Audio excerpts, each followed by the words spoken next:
Saatnya ngopi bareng, namun sebelumnya jangan lupa like, subscribe, dan tekan tombol notifikasinya. Serta bagikan kepada yang lain.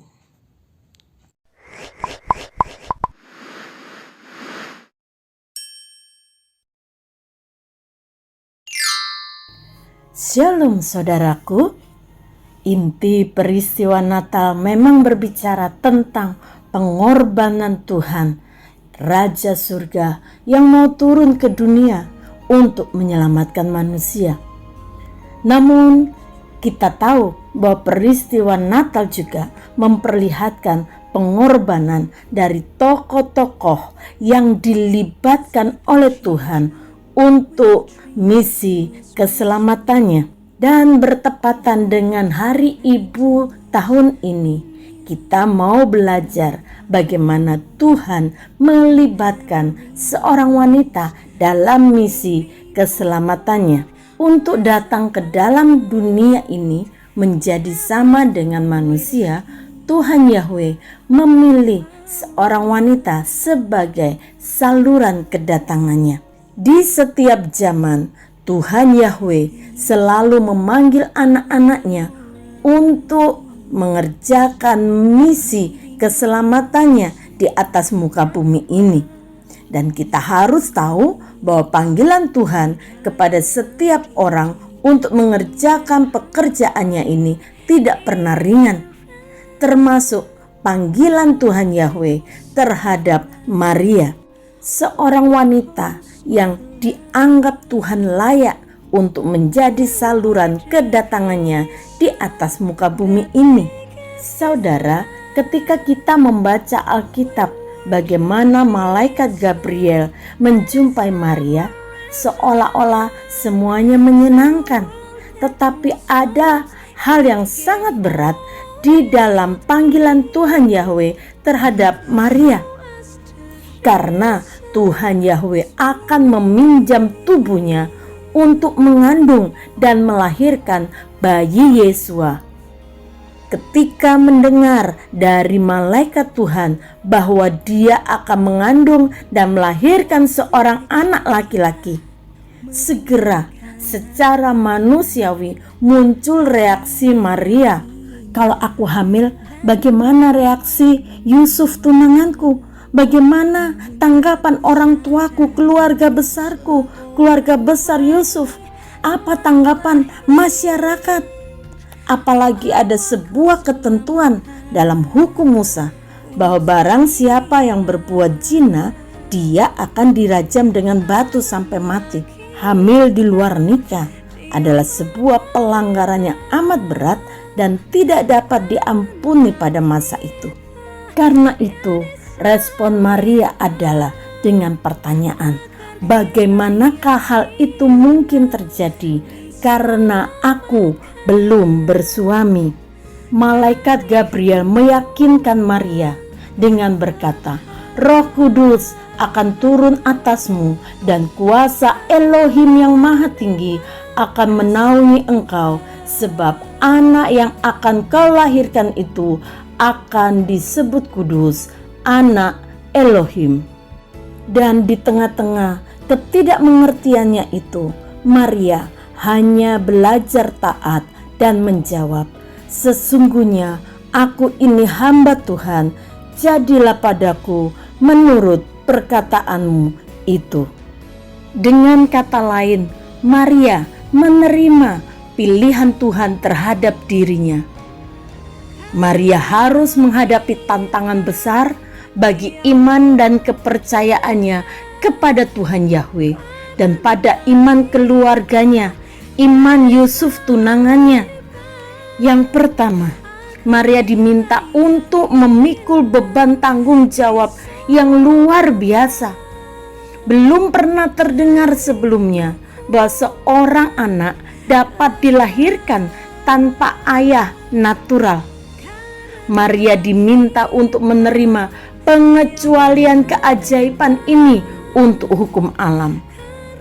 Untuk itu, membutuhkan iman dan kepercayaan kepada Tuhan Yahweh dan kepada janjinya. Kedua, Maria diminta untuk menanggung resiko yang besar. Saudara, kita harus ingat Maria adalah seorang perawan yang suci, belum pernah disentuh laki-laki, belum pernah menikah. Kehamilan di luar nikah tidak dapat ditoleransi pada masa itu. Maria tahu bisa saja ia ditolak oleh Yusuf tunangannya dan oleh keluarganya, oleh semua masyarakat, semua bangsanya. Maria tahu bahwa Yusuf dan keluarganya tidak akan dapat memahaminya tanpa wahyu dari Tuhan. Meskipun demikian, Maria belajar untuk beriman dan berpegang kepada janji-janji Tuhan. Ketiga, Maria siap dipakai Tuhan dengan konsekuensi yang harus dia tanggung. Dia merelakan dirinya sebagai seorang gadis harus mengandung selama 9 bulan, dan di akhir kehamilannya dia harus berjalan jauh dari Nazaret menuju ke Bethlehem.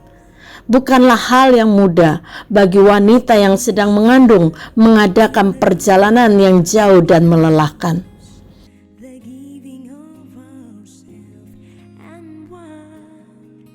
Dia harus melahirkan dibantu oleh Yusuf yang mendampinginya di sebuah tempat yang tidak pernah dia bayangkan, di Migdal Eder, menara kawanan domba.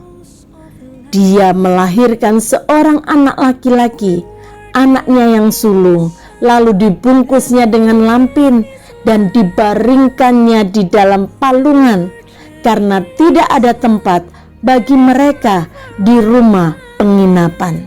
Demi melaksanakan seluruh rencana Tuhan Yahweh melalui dirinya, Maria harus melewati masa-masa yang tidak menyenangkan. Maria harus menanggung resiko dan tanggung jawab yang sangat besar dalam dirinya. Dia harus menjadi seorang wanita yang melahirkan di tempat yang tidak biasa dan menempatkan anaknya di dalam palungan, tempat makanan hewan. Namun Maria tahu dia adalah hamba Tuhan, jadilah seturut dengan kehendaknya. Saudara, kita adalah anak-anak Tuhan dan setiap kita memiliki panggilan Tuhan dalam hidup kita. Kita semua memiliki tanggung jawab yang sama, yaitu untuk harus terus menjunjung kebenaran firman Tuhan, melakukan seluruh rencana Tuhan dalam hidup kita, dan kita harus mengemban misi keselamatan Tuhan bagi dunia ini. Mungkin saudara akan menemui masa-masa seperti Maria, tidak mengerti akan seluruh rencana Tuhan. Tetapi milikilah hati yang taat, hati yang tulus di hadapan Tuhan seperti Maria, dan katakan kepada Tuhan, sesungguhnya aku ini adalah hamba Tuhan, jadilah padaku menurut perkataanmu itu. Bapa, kami bersyukur kepadamu, Engkau datang ke dalam dunia ini untuk menyelamatkan kami dari kuasa dosa dan kuasa maut. Kami adalah orang-orang yang memiliki pengharapan akan keselamatan kekal, hidup kekal bersama dengan Tuhan.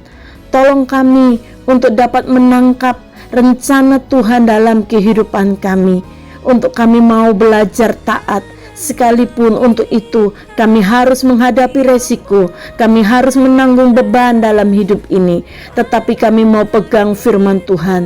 Kami adalah hamba-hamba Tuhan, kami mau melakukan seluruh kehendak-Mu dalam hidup kami, supaya kami juga boleh menikmati janji-janji-Mu nyata dalam hidup kami.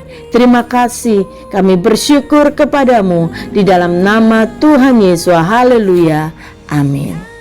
Maria taat kepada seluruh rencana Tuhan sehingga dia memperoleh janji Tuhan nyata dalam hidupnya, memperoleh kasih karunia di hadapan Tuhan. Dia adalah ibu dari Sang Juru Selamat. kebahagiaan yang tidak pernah dimiliki oleh manusia lain di atas muka bumi ini. Ingin menikmati janji-janji Tuhan dan kasih karunia-Nya, taat kepada seluruh rencana Tuhan.